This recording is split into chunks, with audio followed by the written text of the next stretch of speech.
Saya jadi iri nih. Kenapa demikian teman-teman? Semua di depan ini, semua pakai di sini sama. Sementara dan produknya produk lokal pula. Bayangkanlah saya yang lokal saya tak punya.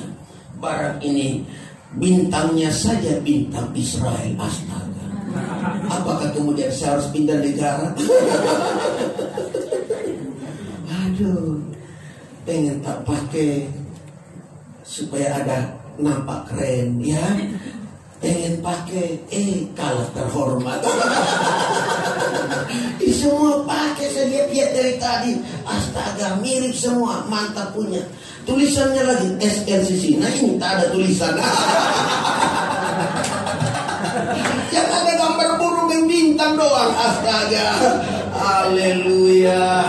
Saya berdoa supaya apa yang sudah melekat di dada kita itu tidak akan dicopot. Walaupun barangnya bisa copot karena penitinya mungkin sudah tidak lagi bisa bergandengan satu. Mungkin penitinya patatkah, mungkin dia karatankah, tetapi apa yang sudah ditaruh di dada itu untuk selamanya bagi SLCC. Beri tepuk tangan dulu. Kalau mau alami pelipat gandaan memang begitu. Kalau mau alami percepatan begitu. Amin. Kalau enggak ya kita jalan di tempat. Rasa hormat saya tentunya untuk Om Paulus, Tante. Ya, Tuhan memberkati buat semua kepercayaan yang Tuhan percayakan. Memang ini benar-benar full. Haleluya. Tangan Tuhanlah yang mengakomodirnya menjadi jauh lebih baik. Dan hari ini kita mau bicara tentang pelipat gandaan dan percepatan. Wah, ini mantap. Klik. Pelipat gandaan dan percepatan. Ini kita tidak main lipat kertas ini atau lipat gunting. Ini namanya pelipat gandaan. Sesuatu yang dilipat untuk digandakan, bukan lipat gunting.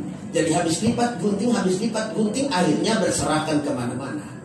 Lipat gandakan supaya 1 jadi 2, 2 jadi 4, 4 jadi 8, 8 jadi 16 dan seterusnya. Ini bukan barang yang kemudian satu dikuburkan seperti talenta yang dikuburkan. Harus dilipat gandakan. Pelipat gandaan terjadi hanya kalau kita unity. Katakan amin.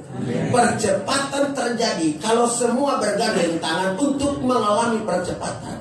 Bayangkan kalau orang dayung perahu. Saya orang laut jadi saya tahu betul. Lalu yang di depan dayung ke depan, yang di belakang dayung ke belakang. Maka tidak akan pernah sampai kepada tujuan. Saya pernah cerita ada orang mabok yang pergi mabok di sebelah kampung karena dia ini majelis gereja. Jadi kalau mabok di kampungnya nanti dibilang tidak rohani. Lalu kemudian pergi mabok di kampung sebelah, pergi jam sore. Lalu kemudian supaya tidak ketahuan dorang harus pulang pagi. Antara pulau tempat mereka tinggal dan tempat mereka pergi mabok itu dayung perahu paling 20 menit nyampe. Nah besoknya itu pas hari gereja, dia harus pimpin katakanlah ibadah. Namanya majelis di gereja tertentu kan yang pimpin ibadah toh. Lalu kemudian sudah mabok payah, kan sudah tidak tahu diri. Orang mabok itu terdiri, hilang akal sehat, hilang yang lain-lain. Jadi kemudian mereka tidak tahu diri karena mabok terlalu lama. Jadi ikat perahu. Nah, dayung punya dayung, 2 orang ini. Orang dayung, bayangkanlah 20 menit dayung. Ini dayung dari jam 4 matahari sudah terbit, tidak sampai-sampai. Lalu kemudian pemabuk satu bilang begini, Tamang, kau coba lihat ke belakang. Kenapa begitu tidak sampai-sampai? Biasa 20 menit, sekarang dayung 2 jam tidak sampai-sampai. Ternyata tali ikatan belum terlepas.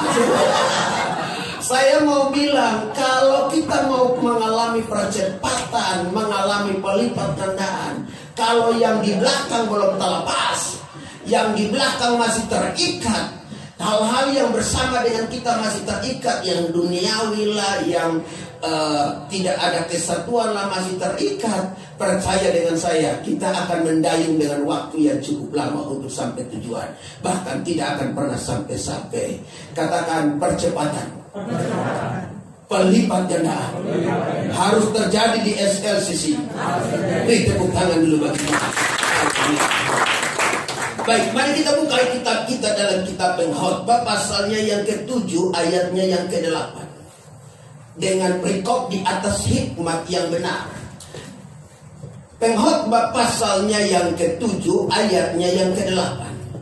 Akhir suatu hal lebih baik daripada awal. Berapa banyak di antara kita mengharapkan akhir daripada segala yang kita rindukan itu lebih baik dari awal. Tidak mungkin seseorang mengharapkan ketika dia memulai sesuatu lalu akhirnya tidak baik. Tidak mungkin orang mengharapkan ketika dia memulai sesuatu lalu akhirnya berantakan. Tak ada orang yang mengharapkan dia membangun rumah tangga hari ini dan besok bubar. Tak ada orang yang mengharapkan anak-anak yang dilahirkannya tanpa punya masa depan dan dia tidur di kolong jembatan. Kan tidak ada itu. Tidak ada orang yang kemudian merindukan membangun bisnis hari ini tanpa untung. Yang ada adalah dia harus berurusan dengan kebuntungan demi kebuntungan. Tak ada. Tak ada orang yang mengharapkan dia sekolah dan dia sekolah terus di kelas 1 SD sampai bertahun-tahun. Itu namanya bayi bodoh. Itu bayi ngau itu orang Rote bilang. Tak ada orang yang mengharapkan yang demikian terjadi. Semua mengharapkan ketika memulai segala sesuatu endingnya adalah baik. Apapun yang dia kerjakan dari awalnya dia rindu akhirnya baik. Maka pesawat itu kalau take off-nya bagus, dia diharapkan landingnya bagus walaupun kadang benturan di atas dan dia jatuh sendiri. Tetapi pada prinsipnya orang take off-nya harus baik. Amin. Jangan juga kita berpikir bahwa kalau hanya mengharapkan ending yang baik berarti awalnya biasa-biasa saja. Lalu kemudian kita menikah dengan biasa-biasa saja. Cari wanita yang tidak perlu sesuai dengan yang kita harapkan. Pokoknya ketemu baik di jalan sana, di lubang sana, di hutan sana, di mana saja kita dapat. Kau mau menikah denganku, mari sudah selesai. Lalu mengharapkan akhir yang baik. Saya percaya bakal lain melulu. Nggak ada demikian. Semua rindu awalnya baik. Tetapi dengar ini baik, Pengkhotbah berkata, awal yang baik belum tentu cukup. Awal yang baik harus akhirnya jauh lebih baik. Dan inilah yang kita akan pelajari pada hari ini. Akhir yang baik dari segala hal itu lebih baik daripada awal. Itu yang perlu kita harapkan. Lalu kemudian dikatakan panjang sabar lebih baik daripada tinggi hati. Jangankan yang panjang Pak, Bu, yang pendek aja kadang kita nggak sabar. Harapkan panjang sabar, pendek sabar aja belum kita lolos. Memang dalam hidup ini urusan yang panjang sabar yang model kayak begini berat adanya. Betul atau tidak? Betul. Istri belum selesai ngomong, suami sudah bilang, kau kan sudah belajar apa namanya, apa itu yang kawin duluan, kawin duluan, pranikah, ya, kawin pranikah, ini bicara apa? Ada hubungan apa pranikah dan kawin duluan? Maksud saya adalah kamu kan belajar pranikah bahwa istri tunduk pada suami. Amin. Jadi kau jangan banyak bacot.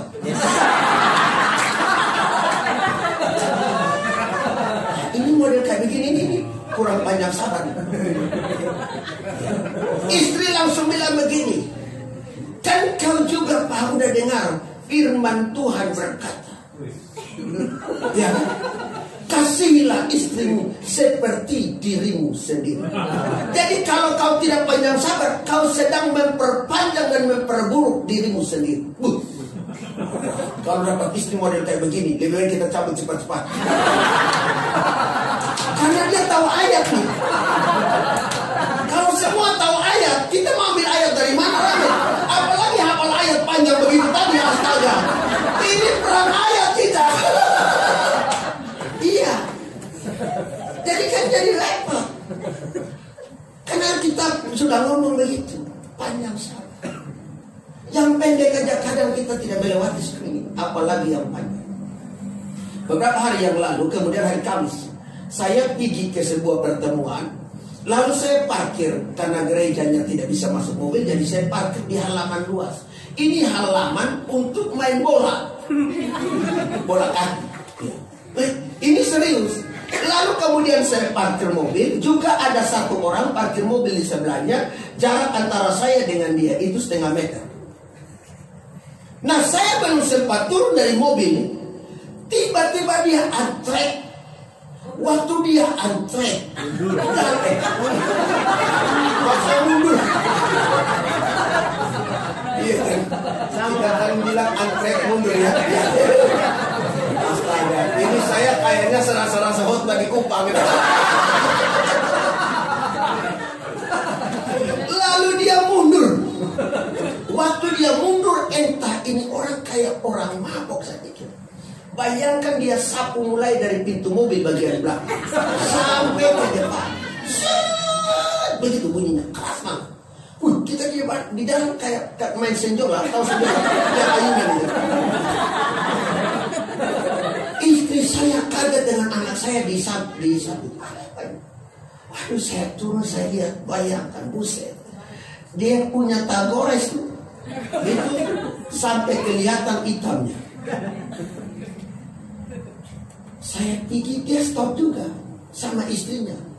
Bayangkan istrinya namanya suami. Lalu kemudian gores mobil. Saya bilang, Bapak turun dulu. Coba Bapak lihat, ini apa ini? Kamu kayak orang mabuk saja. Lalu dia turun, istrinya turun duluan. Memang strategi menaklukkan pria, istrinya. Waktu istrinya turun, lalu dia minta maaf. Saya tidak mau berkata-kata. Saya hadirkan istri saya itu tidak mampu lagi. Istri saya udah komat kami terus. Istri ini bagaimana? Tanggung jawab dong. Lalu kemudian saya tanya, kenapa Bapak kayak orang mabok bawa mobil? Istrinya bilang, mohon maaf Pak, suami saya baru belajar. Astaga.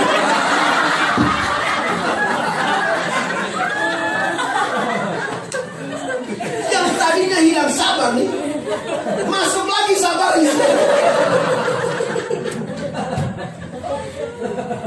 Mau marah bagaimana? Lalu saya bilang, ya sudah kalau begitu. Lalu istri saya bilang begini, ya minta ganti rugi dong. Ini dilema. Saya mau ngomong sama istrinya, istri saya juga ngomong sama saya mau dengar istri saya.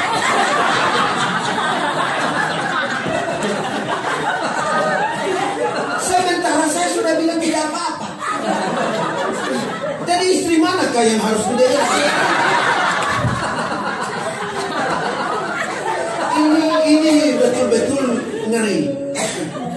Jadi terpaksa saya bilang begini sama istri saya, ya, jangan-jangan nih dia lagi latihan. Bayangkan latihan aja tidak pakai pergi bayar latihan mobil di apa saja itu yang ada apa namanya tempat latihan mobil itu, namanya apa itu?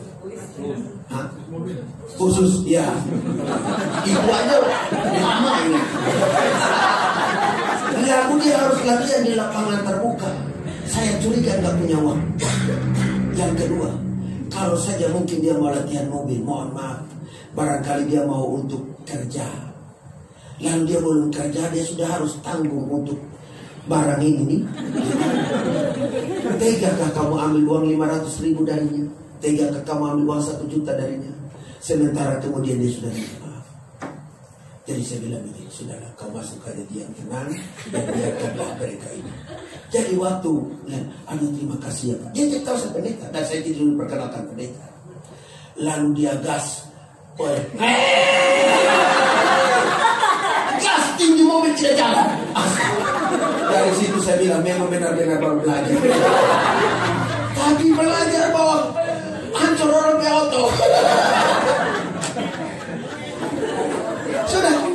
Dan saya juga tidak marah, ya saya juga tidak merasa kecewa. Saya bilang nanti lain kali Bapak hati-hati saja ya. Jangan sampai kena yang lain, latihanlah baik-baik. Aduh terima kasih. Jadi kami pergi makan-makan setelah itu pulang.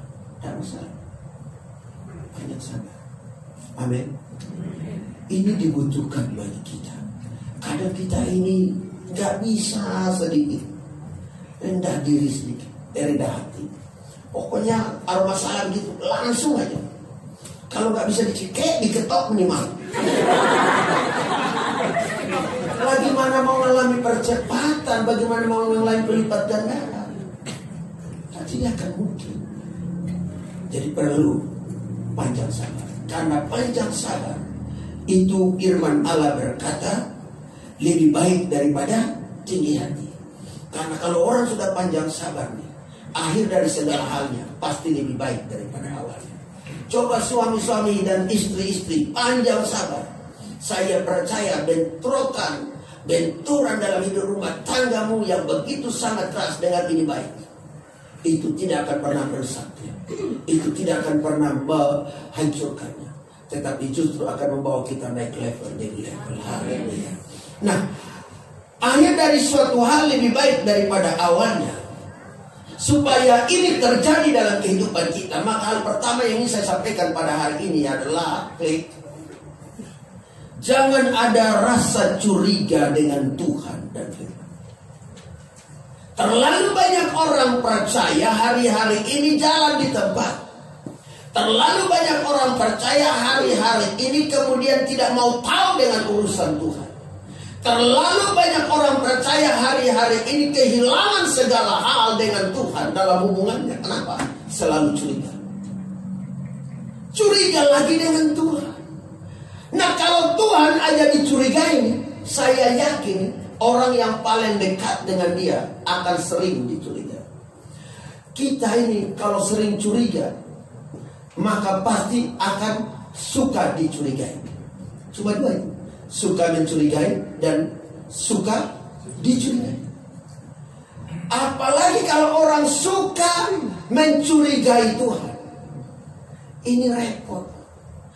Yang layak dicurigai itu adalah kita, bukan Tuhan. Tetapi terlalu banyak orang percaya suka curiga dengan Tuhan. Perasaan itu ada. Kenapa? Hanya gara-gara doanya belum dijawab. Hanya gara-gara minta jodoh, Tuhan belum kasih sesuai dengan ukuran tipe yang dibutuhkannya. Bayangkanlah jodoh yang diminta, matanya sipit, mata bola matanya ada blue-bluenya, apa namanya itu, warna biru-birunya.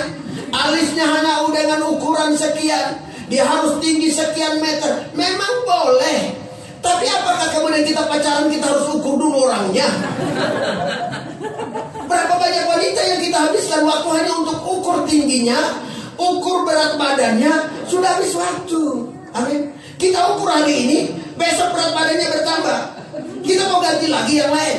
Bayangkan pacaran 2 tahun ganti, 3 tahun ganti, karena hanya pengen supaya standar itu tetap. Tidak bisa. Amin. Curiga jalan terus. Lalu Tuhan dicurigai. Apa-apaan nih? Doa saya tidak dijawab. Kalau kau tidak bisa kerja di surga, saya kau turun sebentar biar saya ganti. Mereka begitu, curiga. Bapak Ibu jangan curiga, amin, dengan Tuhan. Orang yang curiga dengan Tuhan dan firman-Nya, merasa perkataan firman itu perkataan yang tidak memberi pengaruh, merasa perkataan firman itu perkataan yang tidak memberi dampak apa-apa. Ini berbahaya. Alkitab berkata bahwa segala perkataan yang diilhamkan Allah adalah bermanfaat. Katakan amin. Itu sangat bermanfaat. Jadi tidak ada perkataan yang tidak memberi faedah. Semua perkataan firman pasti memberi faedah. Jadi kalau kita sering-sering curiga dengan Tuhan, maka kita sedang menciptakan dan memilih jalan licin untuk kita lalui. Kita buat jalan licin, kita desain jalan licin itu, lalu kemudian kita memilih langkah kita untuk melalui apa yang sudah kita ciptakan. Ya pasti jatuh lah. Pasti kita akan ke bawah lah. Jadi kalau orang sedang curiga dengan Tuhan, maka dia sedang menciptakan jalan licin. Dan bukan sekedar menciptakan, tetapi dia melalui jalan licin yang dia ciptakan. Bayangkan, itu yang terjadi. Kalau dia suka curiga dengan Tuhan, maka tentu inilah persoalan yang sangat riskan. Orang yang curiga dengan Tuhan itu orang yang suka lekas-lekas marah dan gampang kecewa. Seberapa banyak orang percaya sedikit-sedikit marah? Amin. Tak datang ke gereja karena marah. Marah dengan teman gereja, marah dengan gembala, marah dengan pengurus, marah dengan Tuhan sekaligus. Bertahun-tahun gak datang gereja, alasannya sederhana, kecewa dan marah. Lalu mau alami percepatan, mau alami pelipat gandaan, marah aja kita gak bisa setel nih. Tahu setel? Atur. Ya, diatur kita setel ya. Bayangkan itu aja tidak bisa kita kondisikan. Saya percaya orang yang mengalami pelipat gandaan dan percepatan, dia bukan tipe pribadi yang lekas-lekas marah, naik darah, naik hitam. Amin. Dia bisa setel hidupnya. Dia bisa atur itu dengan baik. Dia bisa kendalikan itu dengan baik. Coba lihat. Adam dengan Hawa ini curiga dengan Tuhan. Saat mana Adam dan Hawa curiga dengan Tuhan? Setan bilang begini. Itu ada pohon, itu ada buahnya, kau makan sendiri.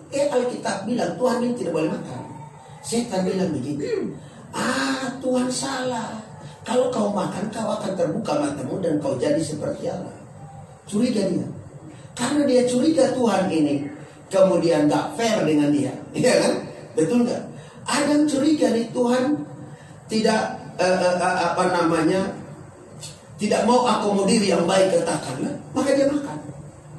Habis makan, jatuh dalam dosa. Dia kasih pula Hawa. Dengar ini baik. Orang yang suka curiga, tunggu waktu untuk dia jatuh ke dalam dosa. Dengar ini baik. Makanya jangan terus-terus curiga. Coba istri dengan suami curiga aja terus. Itu rumah tangga kacau. Suami pergi kerja, masih di tengah jalan disuruh pulang, intip dari jendela. Istri pulang sama siapa ya? Suami pergi kerja, istri intip-intip dari jendela. Kapan suami pulang ya? Karena mainnya curiga. Begitu. Sekarang nih pakai handphone, dipakai alat deteksi. Supaya apa? Suami pergi ke mana lubang, ketahuan. Haleluya.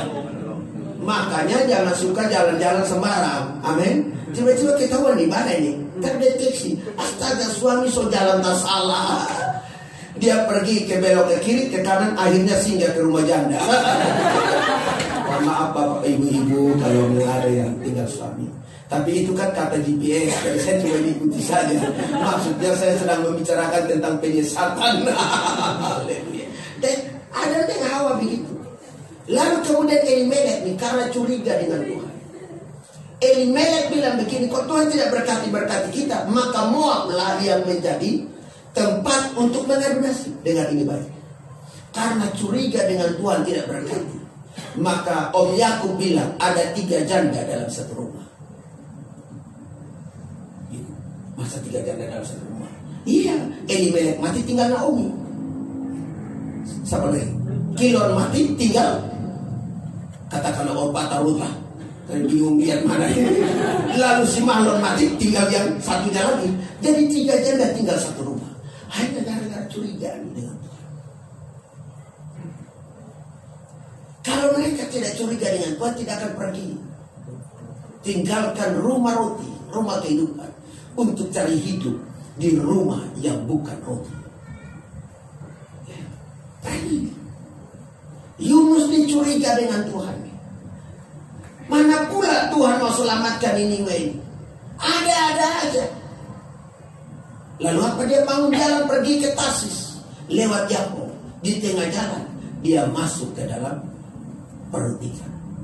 Jadi mari, apapun firman yang disampaikan kepada kita, jangan lekas-lekas curiga. Katakan amin.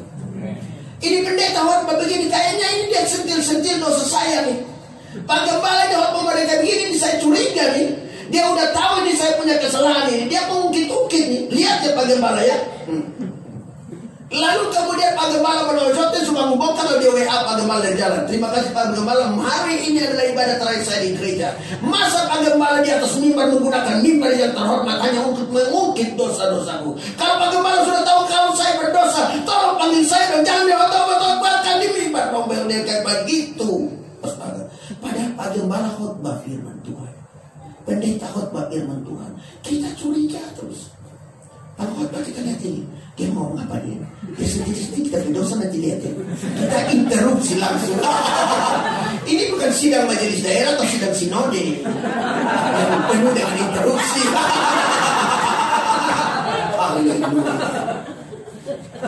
sedikit interupsi. Sedikit interupsi. Di sana interupsi, semua interupsi sekalian. Saya bangun jalan. Haleluya. Begitu. Dengar ini baik. Jangan punya rasa curiga dengan Tuhan. Jangan punya rasa curiga dengan firman. Kalau firman datang kepada kita dan barangkali itu adalah teguran, terima dengan lapang dada. Terima dengan luas hati. Amin. Barangkali di dalamnya ada nasihat, barangkali di dalamnya ada perintah dan arahan. Mari kita terima. Jangan kita curiga ini ungkit-ungkit dosa. Tidak ada. Mimbar yang terhormat ini dipakai untuk ungkit-ungkit dosa. Amin. Kita sampaikan apa adanya. Ya kalau temanya cocok dengan apa yang disampaikan, ya kita sampaikan yang ada demikian. Jadi kalau mau ada percepatan dan pelipat gandaan di gereja Tuhan yang ada di sini, SLCC ini, maka mari berhenti untuk punya rasa curiga dengan Tuhan, dengan gereja, dengan gembala, dengan tim pastoral, jemaat satu dengan yang lain, suami dengan istri, orang tua dengan anak-anak, orang tua, mertua dengan menantu, dan sebaliknya. Kalau ada rasa curiga nih, saya percaya hidup berantakan, nggak akan sampai tujuan. Katakan amin. Yang kedua, klik. Supaya akhir dari segala sesuatu lebih baik daripada awalnya, maka jangan ada rasa jemu dalam melayani Tuhan dan pekerjaannya. Lagu bilang begini, jenuh aku mendengar manisnya kata cinta. Bayangkan lebih baik sendiri. Kata cinta ada, dia so jenuh. Gimana kata yang bukan cinta? Berapa banyak yang mau sendiri hari ini? Saya pastikan dia udah jenuh dengan kata cinta. Kan jenuh aku mendengar manisnya kata cinta. Lebih baik sendiri. Jadi yang suka sendiri, dia so bosan dengan kalimat cinta. Kalau istri dia lihat sudah sendiri-sendiri, saya pastikan dia udah bosan dengan suami.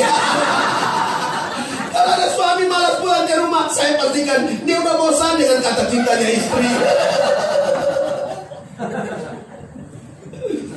Mau percepatan, mau pelipat gandaan, jenuh, nggak bisa. Dia harus punya spirit. Dia tetap punya gaya hidup yang betul-betul excellent dan sebagainya. Apalagi dia punya komitmen yang kuat, punya keseriusan dengan Tuhan yang besar. Dia gak boleh jemu dalam diri Tuhan sekalipun. Capek ya, amin. Kadang kalau kita sudah capek, memang ada itu. Namanya manusia ini kan ada rasa-rasa capeknya, ada rasa-rasa jenuhnya, ada rasa-rasa bosannya. Tapi mari, jangan rasa itu terus menghantui kita.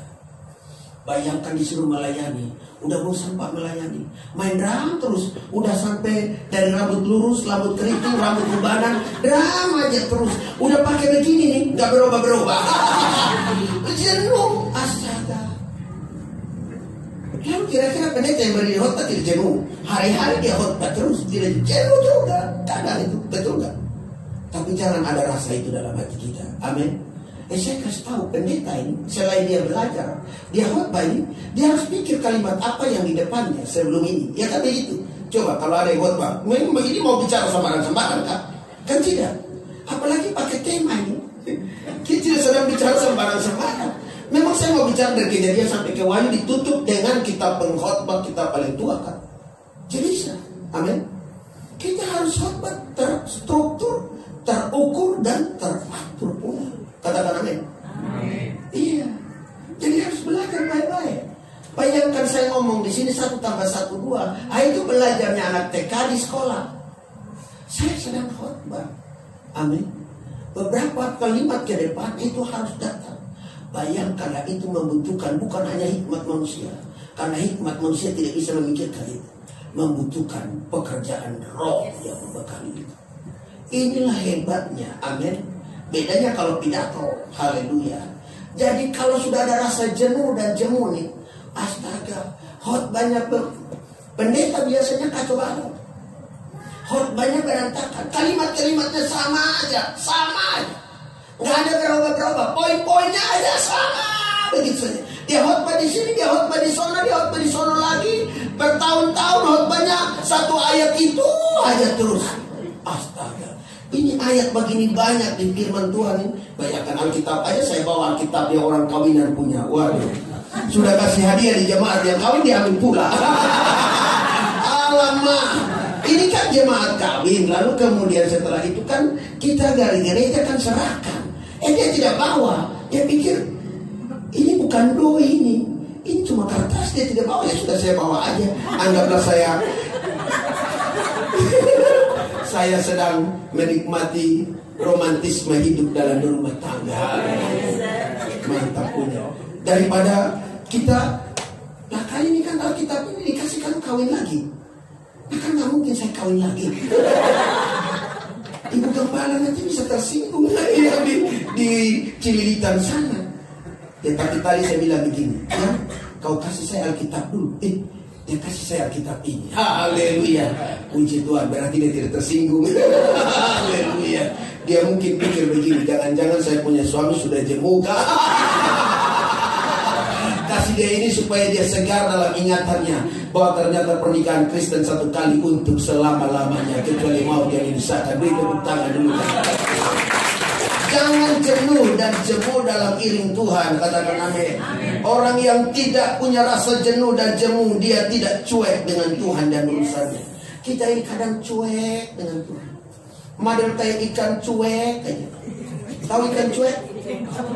Ikan cuek itu adalah ikan yang direbus lalu dicuekin di pasar. Kalau orang tidak beli, ya dia masuk boros. Itulah ikan cuek. Gak pernah lihat ikan cuek, ya kan? Ibu-ibu kan? Saya sebenarnya tidak tahu. Saya pikir kan itu ikan, kadang ikan kembung, kadang juga ikan tongkol kecil-kecil. Tapi heran ya, di pasar dibilang ikan cuek. Kenapa dia cuek? Karena memang dia di situ aja cuek bebek di situ. Kalau nggak dibeli juga dicuek aja di situ. Nah, kita ini kan bukan ikan cuek, katakan amin. Bilang ke teman, kau bukan ikan cuek. Kalau ikan cuek nanti ku makan. Haleluya. Jangan cuek dengan Tuhan dan urusannya, katakan amin. Orang yang gak jenuh dan jemu dengan Tuhan, dia tidak cuek. Haleluya. Di gereja dia tidak cuek. Orang memuji Tuhan, dia antusias memuji Tuhan. Orang doa, dia tidak lihat. Ini orang bahasa apa lagi? Amin. Orang yang firman Tuhan, dia tidak asik sendiri. Dia betul-betul serius dengan Tuhan. Katakan amin. Haleluya. Dia pengen tahu dengan Tuhan.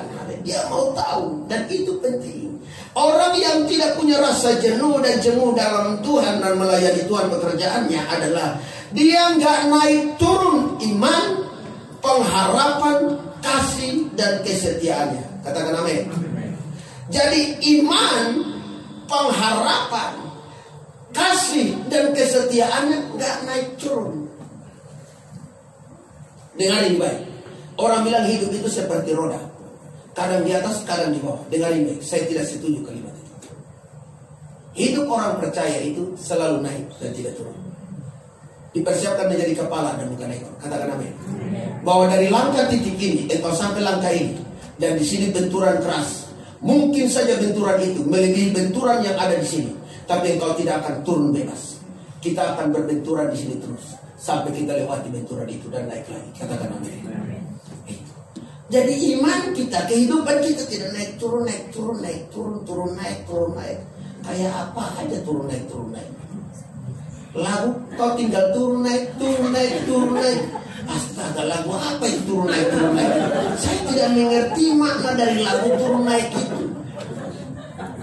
Ya, coba ada yang menjelaskan dulu. Kau tinggal turun naik, turun naik. Apa yang turun naik ya? Penciptanya saya kira karena sudah keseringan turun naik. Maka dia begitu, lagu turun naik, turun naik. Orang percaya nggak boleh turun naik imannya, pengharapannya, kasihnya dan kesetiaannya. Haleluya. Ada uang banyak, dia tetap iman, pengharapan, kasih, kesetiaannya. Uang sedikit, iman, pengharapan, kasih, kesetiaannya tetap. Amin. Masalah belum selesai, dia tetap urusannya naik terus, tidak boleh turun. dia dengan Tuhan mantap. Haleluya. Itu baru nggak jenuh, baru nggak ada uang di dompet, itu udah menyesal seumur hidup. Adakah bapak-bapak yang keluar dari rumah tanpa bawa uang? Berani bawa motor? Bensin pun udah kedip-kedip, berani? Gak berani kan? Saya berani itu. Tapi kan jaraknya saya udah tahu. Bisa pulang. Kalau nggak tahu ya masa bunuh diri namanya. Kita bisa gadekan motor di tengah jalan aja gara-gara itu. Kita juga pakai hikmat, katakan amin. Apalagi yang sudah disisip di dompet itu sudah diambil alih oleh yang punya kehidupan lain di samping. Aduh, ibu-ibu tolonglah. Kalau yang disimpan tiarap oleh suami yang di pojok-pojok, kalau kita sudah dapat dia, biarkanlah. Kalau ada 10, kasih keluar 5, kasih tinggal 5 kah. Jangan kasih keluar semua. Giliran suami mau isi bensin saja harus titip SIM dan STNK. Di mana ini barang? So hilang aja. Lalu pantas dia menyanyi kau tinggal turun naik. Harapan hilang gara-gara istri ambil alih semuanya. Aduh, Tuhan Yesus tolong. Lalu begitu ambil lagi tidak bilang-bilang lagi. Bilang-bilang kau papa ganteng hari ini. Lalu papa itu barang di dompet so pindah tangan. Dia mau marah, dia bilang karena kita sudah dibilang ganteng, udahlah, udah mama cantik, palanja sudah. Haleluya. Jadi itu terus naik, tidak boleh turun-turun. Amin. Gara-gara itu barang kita main turun-turun terus. Haleluya. Hidupnya tidak gampang goyah dan menyerah dengan keadaan. Orang yang nggak ada rasa jenuh, dia nggak goyah. Jadi jangan pelihara kejenuhan dalam hidup. Katakan amin. Ayub, dia nggak jenuh. Bayangkanlah Bapak Ibu yang dikasih Tuhan, semua diambil. Anak-anaknya diambil, harta bendanya habis. Istrinya bilang begini, masih bertahankah engkau dengan Tuhan yang kau sembah? Kutuklah dan mati. Dia nggak jenuh. Coba kalau kita itu, bayangkan penderitaan yang begitu berat, tapi dia nggak jenuh. Dia berharap betul sama Tuhan. Kau bicara seperti perempuan gila. Dengar ini baik, hai istri. Dengan telanjang aku keluar dari perut ibuku. Dan jika Tuhan dalam perkenanannya kembalikan aku kembali ke pangkuan dan ribaannya dengan keadaan seperti ini, aku hanya berserah, karena dialah pemilik kehidupan. Wah, ini perkataan luar biasa. Orang-orang yang model kayak begini pantas mengalami pelipat gandaan dan percepatan. Dengar ini baik, Ayub mengalami pelipat gandaan percepatan dalam kehidupannya. Bukan hanya tentang imannya, bukan hanya tentang pengharapannya, kasihnya, kesetiaannya, tapi segala harta yang menyertainya mengalami pelipat gandaan dan percepatan yang luar biasa. Dua kalimat yang dikagumi orang pada akhirnya dalam kehidupan Ayub. Maka kemudian yang akhir itu lebih baik dari yang awal adalah dia kekayaannya berikut melebihi kekayaan orang di tanah itu. Dan anak-anak yang dilahirkannya sesudah anak-anak yang meninggal itu jauh lebih istimewa, jauh lebih keren dari semua yang ada di tanah itu. Keren. Itu bukankah pelipat gandaan dan percepatan kehidupan? Saya berdoa SLCC mengalami pelipat gandaan dan percepatan. Saya berdoa pengembalaan jemaat Tuhan mengalami hal yang sama. Gereja Tuhan di tempat ini mengalami bagaimana cara Tuhan melipat gandakan berkat, kehidupan, mujizat dan hal-hal dahsyat lainnya dalam hidup kita. Supaya apa? Supaya kita mengalami pertolongan Tuhan yang dahsyat. Amin. Mari Bapak Ibu yang dikasihi oleh Tuhan Yesus, ketika Paulus dan Silas di penjara, penjara tidak mematikan mereka. Mereka tetap memuji Tuhan. Dan apa yang terjadi? Ketika mereka memuliakan Tuhan, penjara goyang seperti gempa. Rantai tidak mampu lagi menahan rantai itu di tangan dan kaki. Lalu jeruji-jeruji besi terbuka kuncinya dengan sendirinya tanpa digembok, tanpa dipakai kunci untuk dibuka.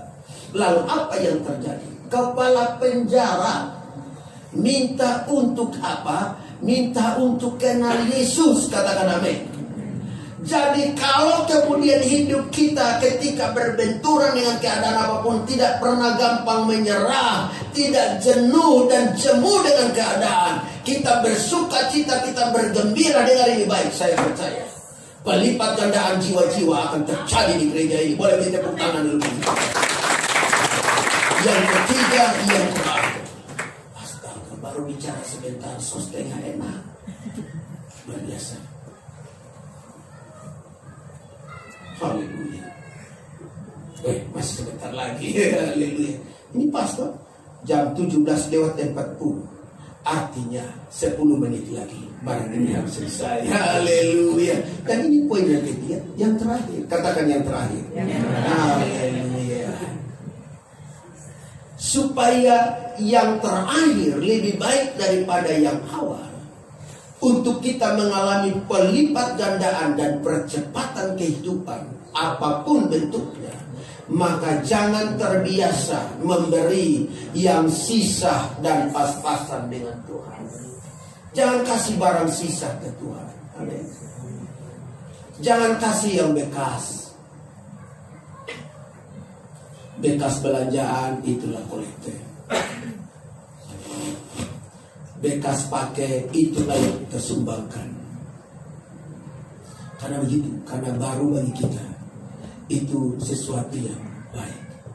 Kasih yang baik-baik juga kan, amin. Walaupun kadang bekas, tapi harus baik juga, jangan sobek-sobek, amin. Ini yang sisa kita udah kasih, yang sisa yang burukan lagi, astaga. Kadang kita ini suka kasih yang sisa kan. Sisa 1.000, sisa 2.000, sisa 3.000. Aduh, Tuhan Yesus tolong. Adakah kemudian wajah-wajah yang menatap saya ini adalah wajah-wajah yang suka kasih sisa untuk Tuhan? Coba Tuhan kasih kita yang sisa.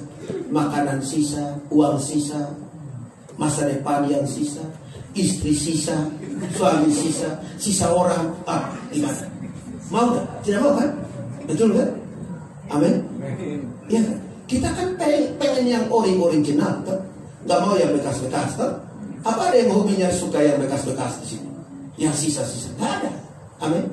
Kita mau menikah dengan yang betul-betul sesuai dengan yang keinginan kita. Amin. Iya. Jangan yang bekas-bekas. Yang bekas saya kita suka, apalagi Tuhan. Iya kan? Ada yang senyum-senyum, ada yang suka bekas, kan? Iya, haleluya. Halo. Kita kan pengen kendaraan yang terbaik. Betul kan? Katakan amin. Tidak mau yang bekas-bekas. Baru naik 1 kilo kemudian mogok. Tidak mau. Amin. Amin. Haleluya. Agak sedikit tajam. Adakah kemudian yang pengen punya suami yang bekas? Bekas gatal-gatal, bekas yang gak ada. Ya kan? Halo. Semua kan mau yang terbaik. Katakan amin. Katakan amin. Loh, Tuhan mau yang terbaik. Katakan amin. Jangan kasih yang sisa. Amin. Waktunya sisa kita kasih.